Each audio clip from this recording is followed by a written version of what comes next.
इस बार का बजट अंतरिम था और वित्त मंत्री निर्मला सीतारमण ने इसे अंतरिम ही रहने दिया। वो इसमें कोई बड़ा ऐलान करने से तो बची, लेकिन उन्होंने अपने अगले कुछ सालों में ग्रोथ का रोड मैप जरूर पेश किया। वित्त मंत्री ने वित्तीय घाटे पर पूरा कंट्रोल रखने का इरादा जताया है, लेकिन कैपेक्स में कोई कमी नहीं होने देने का भी भरोसा दिलाया है। हाउसिंग और टूरिज्म सेक्टर के लिए बूस्टर भी है। हालांकि सैलरी क्लास के लिए टैक्स में कोई बदलाव नहीं हुआ है। बाजार और इकोनॉमी के नज़रिए से बजट पर चर्चा करने के लिए हमारे साथ आज हैं दो खास मेहमान, व्हाइट ओक ग्रुप के फाउंडर प्रशांत खेमका और HDFC AMC के MD and CEO Navneet Munot. आप दोनों का बहुत बहुत स्वागत है इस शो में। और नवनीत जी, आपसे शुरुआत करूंगा। कोई बिग बैंग अनाउंसमेंट नहीं आई, हालांकि वो जो फिस्कल डेफिसिट को लेकर फाइनेंस मिनिस्टर ने रोड मैप दिया, उसी को मार्केट ने बिग बैंग समझ लिया। आपका इनिशियल टेक इस बजट पर और यहां से अब मार्केट को लेकर क्या व्यू बन रहा है? अनुज, वो बिग बैंग कैसे नहीं है। करीब 30-35 सालों से जब से हम बजट देख रहे हैं, हमेशा ये माना जाता है कि अगर इलेक्शन ईयर है तो डेफिसिट ज्यादा होगा, खर्चा ज्यादा किया जाएगा। इलेक्शन ईयर में बजटेड डेफिसिट से कम डेफिसिट देना और अगले साल के लिए वापस फिस्कल कंसोलिडेशन के मार्ग पर चलना, वो भी एक बिग बैंग है, क्योंकि उसी से मैक्रो स्टेबिलिटी बनती है। अगर फिस्कल डेफिसिट कंट्रोल में रहेगा तभी जाके इन्फ्लेशन हो, चाहे एक्सटर्नल अकाउंट हो, वो सब में कंट्रोल रह सकता है। और इसकी वजह से RBI को मॉनेटरी पॉलिसी में एक जगह मिल जाती है, एक स्पेस मिल जाता है लिक्विडिटी ईज करने के लिए या इंटरेस्ट रेट्स कट करने के लिए। नहीं, तो शायद ये बहुत बड़ी चीज है, इसको छोटा नहीं माना जाना चाहिए। नहीं, एक्चुअली शायद मैं थोड़ा सवाल गलत तरीके से पूछ लिया। मैं ऑब्वियसली इसको बिलिटल बिल्कुल नहीं कर रहा था कि ये बिग बैंग से मेरा मतलब था कि जो सीरीज ऑफ अनाउंसमेंट्स होती है ना, जब 1.5 घंटे तक स्पीच चलती है और सीरीज ऑफ अनाउंसमेंट्स होती है, वो नहीं था। लेकिन हाँ, ऑब्वियसली काफी उस मामले में काफी तो बिग बैंग था, इसमें कोई डाउट नहीं। 1 घंटे से कम थी आज, लेकिन 1 घंटे से कम की स्पीच थी, लेकिन आई थिंक बहुत अच्छा आर्टिकुलेशन 10 साल के सारे रिफॉर्म्स का और अमृत काल में एक विकसित भारत कैसे बनेगा उसके लिए भी एक आउटलाइन का, मेरे ख्याल में काफी अच्छा समराइज 1 घंटे में उन्होंने किया। एक बात और कहूंगा कि अगर मैं 3C यूज करूं तो क्रेडिबिलिटी ऑफ नंबर्स, कि पिछले कई वर्षों में हमने देखा है कि बजट में जो भी आंकड़ा प्रस्तुत किया जाता है, अगले वर्ष जब हम वापस देखते हैं तो हमें वही देखने को मिलता है। ऐसा पहले नहीं होता था। दूसरी चीज है कंटिन्यूटी ऑफ रिफॉर्म्स, कि जो भी सरकार बात कर रही है स्ट्रक्चरल रिफॉर्म्स की, हम उस बात पर बिल्कुल कंटिन्यू है। और तीसरा है कन्विक्शन, कि ग्लोबल एनवायरनमेंट चाहे चैलेंजिंग हो, चाहे जियो पॉलिटिक्स हो, ग्लोबल इकोनॉमिक एनवायरनमेंट हो या और भी चैलेंजेस हो, but India is determined to be a developed country. हमारा पूरा लक्ष्य है कि हमें एक विकसित भारत बनना है, हम इस अमृत काल में है। वो जो कन्विक्शन है वो हर बजट में दिखता है और इस बजट में भी पूरा उसी तरह से दिखा। तो उसके लिए आई थिंक ये जो 3C है, credibility, continuity of reforms, credibility of numbers, continuity of reforms और conviction of building a developed Bharat, I think उसके लिए पूरे मार्क्स मिलने चाहिए। बिल्कुल, उसके लिए पूरे मार्क्स मिलने चाहिए। प्रशांत जी, बजट ऑब्वियसली हर साल आता है, इस साल इलेक्शन बजट था, तो मार्केट को एक डर था कि पॉपुलिज्म का कहीं तड़का ना हो। क्लियरली वो तो मिसिंग था। क्या मार्केट इसको थम्स अप देगा? और क्या जो आज हमने स्पेशली बैंक्स में देखा, PSU बैंकों में देखा, उसको एक थम्स अप माना जाए? प्रशांत जी। हेलो अनुज जी, हेलो नवनीत जी। सो देखिए, जैसे नवनीत जी अभी कह रहे थे, दिस इज ये कंटिन्यूटी का बजट है। लास्ट ईयर का बजट सबने और मार्केट ने भी बहुत अच्छा माना था, अच्छी तरह वेलकम किया था। तो एक वही बजट इस वक्त भी कंटिन्यू हुआ, और सिर्फ लास्ट ईयर का क्यों, पिछले कई सालों से, एक दशक हो गया, एक स्ट्रक्चरल रिफॉर्म की जो एक इनिशिएटिव है वो निरंतर जारी है, एंड उसी डायरेक्शन में ये बजट है। जैसे अभी अभी बात कर रहे थे अपने कि ये 1 घंटे से छोटा बजट था, यूजुअली लंबा होता है क्योंकि अंतरिम बजट था। तो इसे अपने को एक ट्रेलर समझना चाहिए, एक जिसमें एक झांकी मिली है कि मूवी कैसी होगी। अब वो जब जुलाई में पूरा बजट प्रस्तुत होगा तो वो भी इसी प्रकार, और अगर इसका ही कंटिन्यूएशन होगा, जो कि यूजुअली जब सरकार चेंज नहीं होती है, वित्त मंत्री चेंज नहीं होते, तो बजट फाइनल जो जुलाई में आएगा वो इसी डायरेक्शन में आएगा। तो बहुत बढ़िया ही होना चाहिए। फिस्कल डेफिसिट जो 5.1 का पॉजिटिव है ऑलरेडी काफी नवनीत जी ने डिटेल में एक्सप्लेन किया है। प्लस ये जो किया है विदाउट पॉपुलिस्ट मेजर्स, और उसके अलावा कैपिटल आउटले जो है 11% और 11% बढ़ाया है। तो 11% कम इसलिए नहीं गिनना चाहिए क्योंकि पिछले साल वो 30-35% बढ़ा था। तो 2 साल का आप कंबाइन कर लो तो 50% की इसमें बढ़ोतरी हुई है, जो कि देश के इंफ्रास्ट्रक्चर स्टॉक और बिल्ड आउट के लिए बहुत पॉजिटिव और बहुत महत्वपूर्ण है ग्रोथ कंटिन्यूटी के लिए। तो पॉजिटिव बजट है, बट इसे अपने को ट्रेलर समझना चाहिए, फुल मूवी अभी आगे है। समझना चाहिए, फुल मूवी अभी बाकी है और आगे है। अच्छा नवनीत जी, अब क्लियरली जो आज का विनर ऑफ द डे वो था पीएसयू बैंक्स। एक मार्केट ने एज्यूम किया कि आज जो हुआ उसके बाद जो बॉन्ड मार्केट में जिस तरीके का मूव आया, एक तरीके का रेट कट ही समझा जाए इसको। क्या ये जो स्ट्रक्चरल बुल मार्केट रही है पीएसयू बैंकों में, अब ये यहाँ से और आगे बढ़ेगी?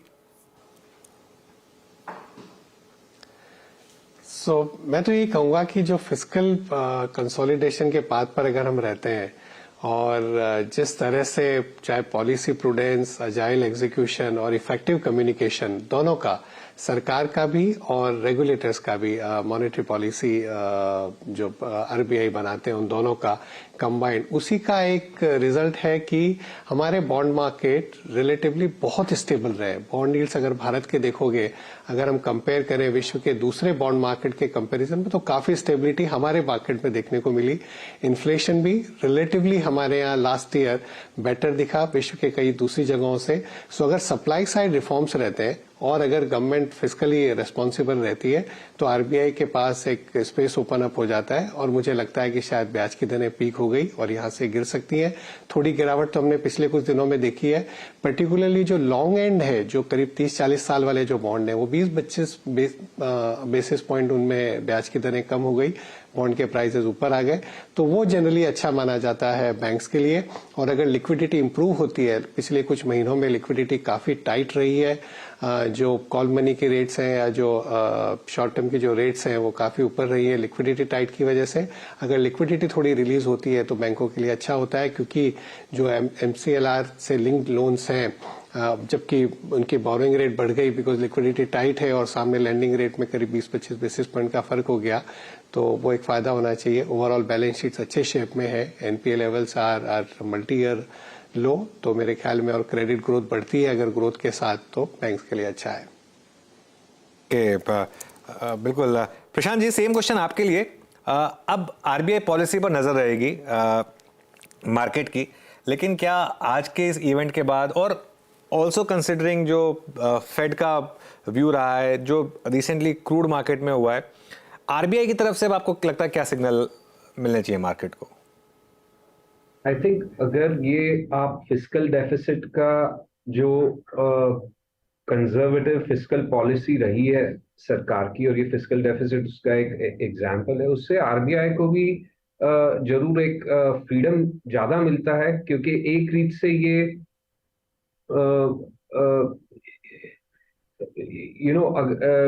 Non inflationary. सो एक तो फिस्कल डेफिसिट का दूसरा जो फायदा, एक तो फायदा जो नवनीत जी ने बताया कि रेट स्टेबिलिटी का, बॉन्ड रेट स्टेबिलिटी का, एक और बहुत फायदा होता है ग्लोबल इन्वेस्टर्स के नजरिए में, अगर फिस्कल कंजर्वेटिज्म के पाथ पे रहे जो अपने, तो करेंसी स्टेबिलिटी भी काफी रहती है।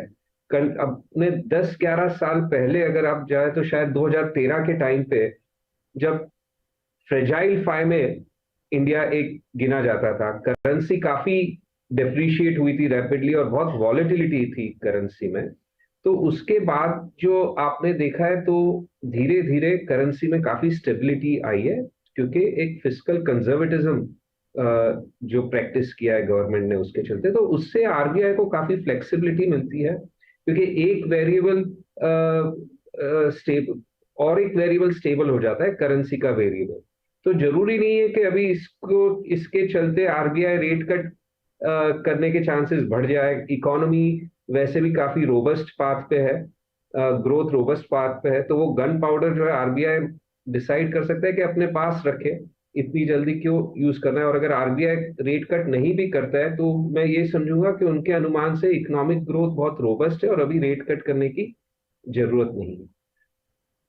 ओके, तो मतलब दोनों तरफ से विन विन है। अगर आ जाए रेट कट तो अच्छी बात है, नहीं आए तो भी इसलिए नहीं आ रहा है क्योंकि इकोनॉमी काफ़ी अच्छी है, कोई टेंशन नहीं है। बिल्कुल बिल्कुल। ओके, चलिए, तो ये सही है। पांचों उंगली घी में इस समय मार्केट की। अच्छा नवनीत जी, अब सुबह एक और चीज़ हो रही थी कि अब यहाँ से शायद एक और ट्रिगर है इंडिया का बॉन्ड मार्केट में इंक्लूजन। क्या जो आज बजट आया उससे इन चीज़ों को थोड़ा और ट्रिगर मिलेगा? क्या रेटिंग एजेंसीज भी थोड़ा सा और फेवरेबली हमारी मार्केट्स को और हमारी इकोनॉमी को देखेंगी? तो आपने सही बताया अनुज कि जेपी मॉर्गन बॉन्ड इंडेक्स में हमारा इंक्लूजन हुआ। इनफैक्ट पिछले अगर कुछ हफ्तों में देखें तो फॉरेन पोर्टफोलियो इन्वेस्टर्स की बाइंग रही है बॉन्ड मार्केट में भी, और अगले कई महीनों तक वो इंडेक्स की वजह से उनकी बाइंग रहेगी। और जो दूसरे इंडेक्स है बार्कलेज ब्लूमबर्ग वगैरह, उसमें भी आशा बढ़ जाती है कि भारत के बॉन्ड उन इंडेक्स में भी सम्मिलित होंगे और उसकी वजह से पॉजिटिव फ्लो बॉन्ड मार्केट में भी आता हुआ दिखेगा। जहां तक रेटिंग की बात है उसके लिए जरूरी होता है macro economic stability, financial stability, strong institutions, and I think Bharat बहुत अच्छे तरीके से उन सभी क्षेत्रों में बहुत अच्छे से बढ़ रहा है। अगर आप ग्लोबल परिप्रेक्ष्य में देखें तो मेरे ख्याल में जिस तरह की मैक्रो इकोनॉमिक स्टेबिलिटी, जिस तरह की बैलेंस शीट स्टेबलाइजेशन और improvement in balance sheets, corporate sector हो, हाउस होल्ड सेक्टर हो, फाइनेंशियल सेक्टर हो, और अब गवर्नमेंट भी अगर अपन फाइनेंशियल कंसोलिडेशन, फिस्कल कंसोलिडेशन के पाथ पर है, बैलेंस शीट्स इंप्रूव होती है, तो जगह बन जाती है कि धीरे एक कुछ समय में भारत एक रेटिंग अपग्रेड भी एक्सपेक्ट कर सकता है, क्योंकि ग्रोथ पोटेंशियल हमारी बहुत है। डेमोग्राफिक्स को अगर हम देखें और लो पर कैपिटा जीडीपी जहां पर आज है, और धीरे धीरे अगर हम इंफ्रास्ट्रक्चर डेवलप करके अगर हमारी ग्रोथ बढ़ाते रहते हैं तो automatically public debt to GDP का रेशियो कम होता है। ग्रोथ डिनोमिनेटर अगर बढ़ता रहा, नॉमिनल जीडीपी ग्रोथ अगर तेजी से बढ़ती रही और डेट अगर नहीं बढ़ा, तो आज जो 82-83% पर है करीब पब्लिक डेट टू जीडीपी, वो रेशियो जब नीचे जाता हुआ दिखेगा और भारत की ग्रोथ बढ़ेगी तो रेटिंग एजेंसीज भी पॉजिटिवली देखेगी। बिल्कुल, रेटिंग एजेंसीज भी पॉजिटिव देखेंगे। चलिए, एक इसी पॉजिटिव नोट पर एक छोटा सा ब्रेक लेते हैं।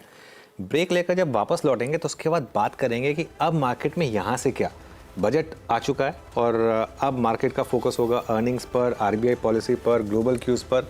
इस बीच में मार्केट किस तरीके से प्लेस्ड है और यहाँ से आपको दांव कहाँ पर लगाना है, इन सब चीज़ों पर बातचीत होगी इस छोटे से ब्रेक के बाद।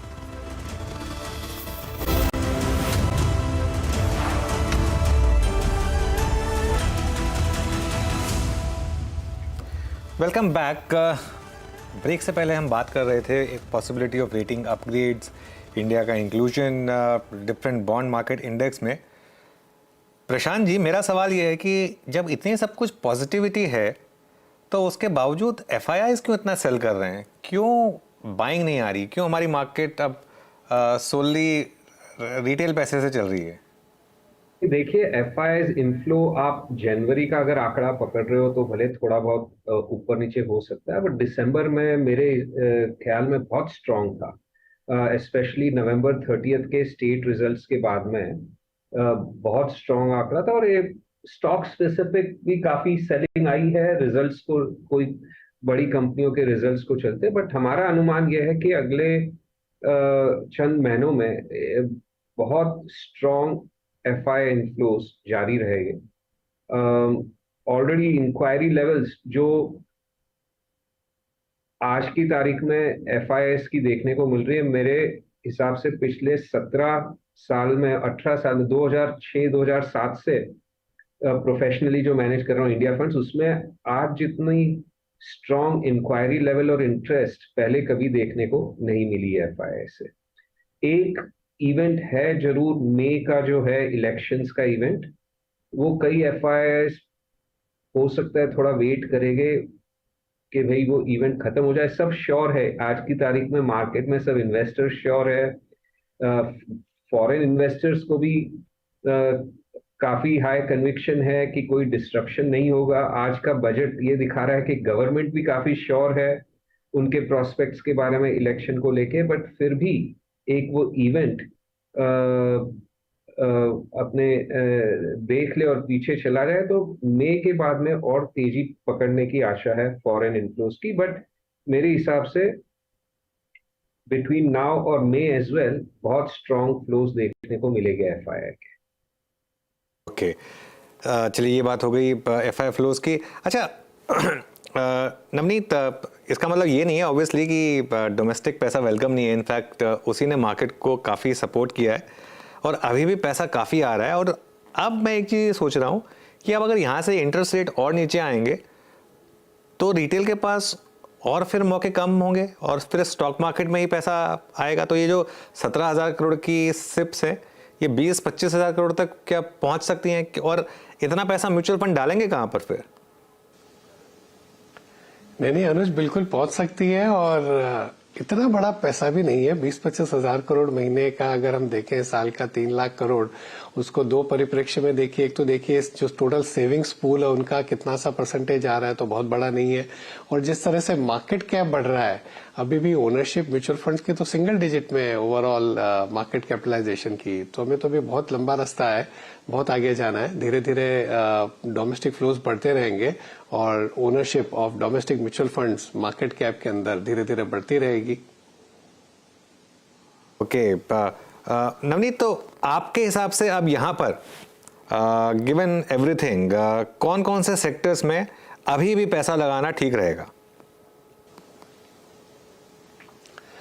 मेरी फंड मैनेजमेंट टीम से पूछना चाहिए, पर जहां तक मैं उनसे बात करता हूं, मेरे ख्याल में डोमेस्टिक सिक्लिकल्स और इस बजट के बाद भी अगर हम सोचें तो चाहे वो बीएफएसआई हो ओवरऑल, चाहे वो इंडस्ट्रियल्स हो जिसके अंदर मैन्युफैक्चरिंग थीम आ गई, या capital goods, engineering, construction, real estate.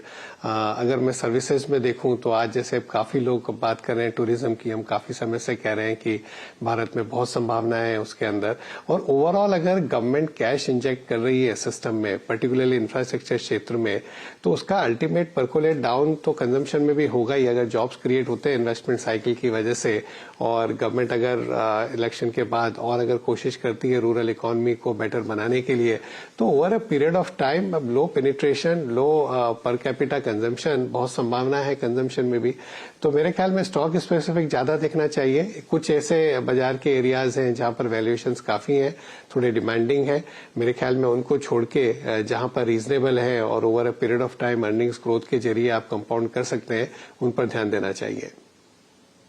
प्रशांत, आप इस समय कहाँ पर बुलिश होंगे? मैन्युफैक्चरिंग, सीमेंट, रियल एस्टेट, ये कुछ थीम्स हैं जिन्होंने काफ़ी अच्छा किया है, रेलवेज, डिफेंस, लेकिन ब्रॉडली कौन सी थीम्स में आप इस समय फ्रेश इन्वेस्टमेंट्स करना पसंद करेंगे? बिल्कुल अनुज जी, ऐसे तो हमारी टीम काफ़ी स्टॉक स्पेसिफिक ही ध्यान रखती है और अक्रॉस ऑल सेक्टर्स स्टॉक्स में इन्वेस्ट किए हुए हैं। पर अगर मैं आज की तारीख में कहूँ तो बीएफएसआई क्षेत्र में सबसे ज्यादा इन्वेस्टमेंट है टीम का। उसके बाद कंजम्पशन, चाहे वो कंज्यूमर डिस्क्रेशनरी हो या कंज्यूमर स्टेपल्स हो, वहां पे बहुत अपॉर्चुनिटीज मिल रही है।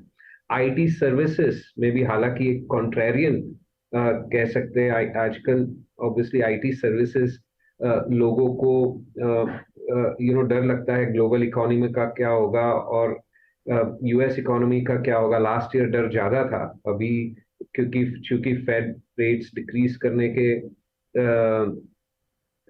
संकेत दे रही है और इकोनॉमी यूएस की काफी स्टेबल रही है थ्रू दिस रेट इंक्रीजेस, तो वहां पे भी, और कंपनी कमेंट्रीज भी काफी पॉजिटिव फिर से हो गई है। जो डिमांड कोलैप्स का डर था वैसा कुछ हुआ नहीं है। इनफैक्ट जो भी एक थोड़ा वीकनेस आई है वो फिर से कंपनीज की कमेंट्री के हिसाब से स्ट्रॉन्ग डिमांड एनवायरनमेंट उन्हें दिख रहा है। तो आईटी सर्विसेज में, हेल्थ केयर में, तो ये 4 क्षेत्र में मैं कहूंगा जहां पे टीम के सबसे ज्यादा इन्वेस्टमेंट्स है, बीएफएसआई, कंजम्पशन, आईटी सर्विसेज और हेल्थ केयर। ओके, ठीक है, चलिए, तो ये इस समय हो गई सेक्टर स्पेसिफिक बात। अच्छा नवनीत, इस समय वैसे चीज़ मैं फिर ये जानना चाह रहा हूँ कि मार्केट में इस समय फिर रिस्क फैक्टर क्या है? क्योंकि बजट अच्छा आ गया, सब एफआईआई इन्फ्लो भी हम एक्सपेक्ट कर रहे हैं, डीआई का भी पैसा आएगा, एक पॉलिटिकल रिस्क भी कहीं ना कहीं लग रहा है कि खत्म हुआ है, पिछले 3-4 महीने की जो डेवलपमेंट्स रही हैं, फिर मार्केट में क्या ये अनअबेटेड चलता रहेगा? कोई रिस्क है ही नहीं मार्केट में, इसका मतलब? नहीं, इक्विटी मार्केट में अगर आप निवेश कर रहे हैं तो ऐसे नहीं सोचना चाहिए कि कोई रिस्क है ही नहीं। श्योरली अगर आप लंबे समय के निवेशक हैं तो ज्यादा रिस्क नहीं होती है, क्योंकि वॉलेटिलिटी आती है बीच बीच में, लेकिन लंबे समय में पैसा बन जाता है अगर ग्रोथ इकोनॉमी है भारत जैसी। तो इंसिडेंटली आज 1 फरवरी है और आज 1 फरवरी 2024 हमारे एचडीएफसी बैलेंस एडवांटेज फंड की 30वीं एनिवर्सरी है। 30 साल हो गए, 3 डेकेड्स ऑफ वेल्थ क्रिएशन, और 30 साल में करीब 1 लाख रुपए का अगर निवेश होता तो मेरे ख्याल में आज करीब 1.5 करोड़ रुपया हो गया, या 10,000 रुपए की एसआईपी होती तो करीब 15 करोड़ रुपए हो गए। अब उसके बीच में कई बार बहुत रिस्क आई होगी और बाजार कई बहुत गिरा भी होगा। सो मेरे ख्याल में अगले 15 साल में भी ऐसा ही होगा। ऐसा नहीं कि वो लीनियरली बाजार हर साल बढ़ता रहेगा। अनुज, आपने तो इतने साइकिल देखे हैं, और पिछले 3-4 सालों में हमने एक चीज देखी है कि हर साल हम साल के शुरुआत में जो रिस्क नहीं सोचते वही रिस्क कहीं ना कहीं से मटेरियलाइज हो जाती है। पता नहीं विश्व के किस कोने में कहां कब कुछ हो जाए। जो जियोपॉलिटिकल एनवायरनमेंट है, जो विश्व का इकोनॉमिक एनवायरनमेंट है, ये साल तो इलेक्शन का ईयर है पूरे विश्व के लिए, भारत के लिए ही नहीं। हमारे यहाँ तो फिर भी काफी मैक्रो इकोनॉमिक स्टेबिलिटी है, काफी पॉलिटिकल स्टेबिलिटी देखने को मिल रही है, काफी पॉलिसी सर्टेनिटी देखने को मिल रही है, एक नया जोश और उमंग है बिजनेस कम्युनिटी में और बाकी सब सिटीजन्स में। पर विश्व के बारे में नहीं कहा जा सकता है। सो पता नहीं रिस्क कहां से आ जाए। 2020 में देखो आप, 21 में देखो, 22 में जियोपॉलिटिकल रिस्क आ गई, 20 में कोविड हो गया, 21 में सेकंड वेव आ गई, 23rd में यूएस रेट्स वगैरह की कहां से रिस्क आ गई। सो पता नहीं चलता रिस्क कहां से आ जाए। उसके लिए तो हमेशा तैयार रहना चाहिए। रिस्क के लिए हमेशा तैयार रहिए। फॉर नाउ प्रशांत, आखिरी सवाल आपसे, तो इक्विटी इन्वेस्टर्स को यहाँ से अब क्या एक्सपेक्टेशन रखनी चाहिए? क्या 10 से 12% के रिटर्न्स ठीक ठाक एक्सपेक्टेशंस होंगी? बिल्कुल अनुज जी, 10 से 12% रिटर्न यहाँ से लॉन्ग टर्म, मीडियम टर्म या शॉर्ट टर्म जो भी आप हो, सालाना 10 से 12% का मोस्ट रीजनेबल रिटर्न एक्सपेक्टेशन है। That is in line with जो भारत का नॉमिनल जीडीपी ग्रोथ रेट है गोइंग फॉरवर्ड। तो एंड रिस्क तो मैं कहूंगा कि इसमें ऐसे नहीं है कि ये फिक्स डिपॉजिट जैसा रिटर्न है, ऊपर नीचे उतार चढ़ाव तो आता रहेगा। जैसे नवनीत जी ने कहा, पिछले कई सालों में जो ये रिस्क आए, जो सोच भी नहीं सकते थे, ऐसे कोविड है या रशिया यूक्रेन है वैसे रिस्क, तो ये जो बुरी खबर होती है यूजुअली नोटिस देके नहीं आती है, एडवांस नोटिस नहीं मिलता है। अच्छी खबर होती है, जैसे बच्चा भी आता है तो 9 महीने पहले एडवांस नोटिस दे देता है, बट जो होती है यूजुअली बिना नोटिस के आती है, तो इसलिए पहले से दिखती नहीं है। बिल्कुल 100% की बात कही आपने। चलिए, बहुत बहुत शुक्रिया आप दोनों का आज हमारे साथ जुड़ने के लिए इस बड़े दिन पर और अपना टाइम देने के लिए। Thank you so much. इस स्पेशल कवरेज में इतना ही, लेकिन CNBC आवाज़ के साथ बने रहिए।